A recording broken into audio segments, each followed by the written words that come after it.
Well, I survived him once, I could survive him again, and then at least he can't run again. This might be a defense mechanism, but I hate to break it to you, a Trump win would not look or feel the same as it did in 2016.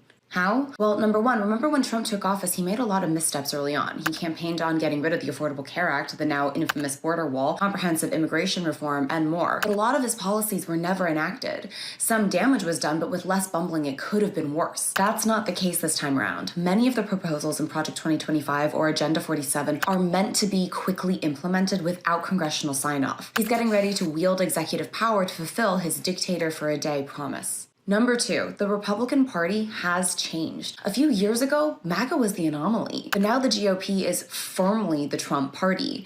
A lot of moderate Republicans in Congress who served as a buffer against MAGA are retired or out of office, and they've mostly been replaced with extreme right-wing politicians. Think of it this way.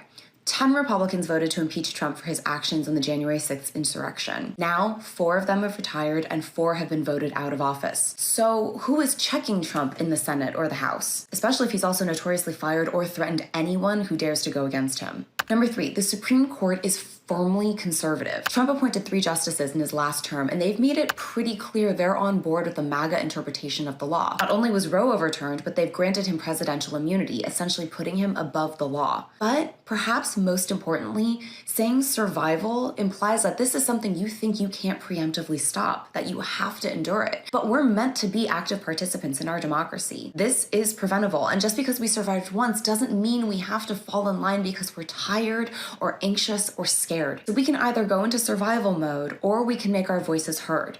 The choice is yours.